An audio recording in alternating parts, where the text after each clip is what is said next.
Saya sedikit latar belakang dulu, B20 itu adalah Business Engagement Group daripada G20. Jadi tentu saja tema besarnya dari G20 Recover Stronger, Recover Together juga di-align dengan tema daripada B20 yaitu Advancing Innovative, Inclusive, dan Collaborative Growth. Nah, jadi kalau dilihat dari aspek yang ketiga prioritasnya pemerintah yaitu global health, digital transformation, dan energy transition, memang energy transition ini juga menjadi salah satu pokok bahasan utama di B20. Jadi B20 ini kita ada 7, jadi 6 task force dan 1 action council. Salah satunya adalah task force yang diberi nama Energy Sustainability dan Climate. Dan ini memang B20 ajarnya sudah dari 2010 ya, jadi memang setiap tahun itu ada yang namanya Summit B20 sebelum summit daripada G20 pemerintah.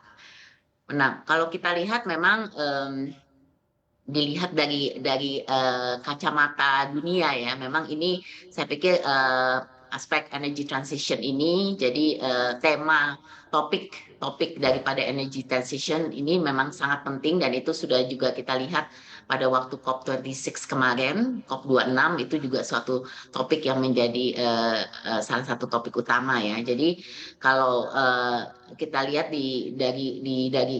pada 2019 itu 10% dari populasi dunia itu tidak memiliki akses listrik, dan 30% dari populasi global itu tidak memiliki akses ke bahan bakar untuk memasak. Nah, ini ketersediaan energi yang buruk ini juga secara signifikan terkait dengan income yang buruk dengan penyebab yang ditentukan dari beberapa faktor yang juga merupakan tantangan.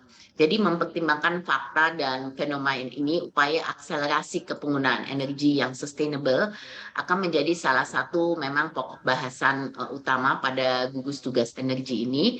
Dan mungkin ini diharapkan akan mampu untuk menjawab setidaknya 3 pertanyaan berikut ya. Jadi bagaimana struktur kelembagaan dapat lebih selaras dengan kebutuhan transisi energi yang diperlukan, bagaimana kapasitas kelembagaan dari pemerintahan dapat ditingkatkan untuk memenuhi kebutuhan transisi yang diperlukan, dan bagaimana memastikan aliran teknologi dan keuangan yang stabil ke negara-negara berkembang. Jadi kalau kita lihat kelangkaan energi sendiri merupakan keprihatinan yang parah ya. Jadi kalau kita melihat tadi data-data yang disebutkan dengan 2,6 miliar orang tidak memiliki akses ke bahan bakar memasak yang bersih dan juga tidak memiliki akses ke listrik, ini percepatan akses terhadap bahan bakar yang bersih dan kontemporer ini merupakan kebutuhan pembangunan yang juga berkontribusi ya untuk penghapusan kemiskinan ekstrim dan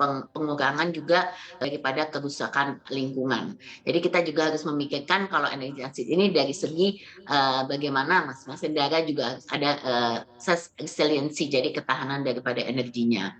Ini mungkin sedikit topik yang akan diangkat, tapi kalau kita lihat memang ini bukan suatu hal yang mudah ya. Jadi antara ini selalu poinnya kalau di B20 itu kan isinya negara maju, dominan negara maju, dan walaupun negara berkembang ini sekarang mengikuti, tapi kan selalu agendanya didrive oleh negara maju gitu. Jadi ini pertama kali dengan presidensi Indonesia kita mencoba untuk lebih mengedepankan juga agenda daripada negara berkembang. Makanya transisi energi menjadi salah satu topik utama. Untuk informasi lebih lengkap dan berita terkait, klik link deskripsi. Dan jangan lupa juga untuk download aplikasi CNBC Indonesia yang tersedia di Play Store dan juga App Store. Jangan lupa subscribe ya.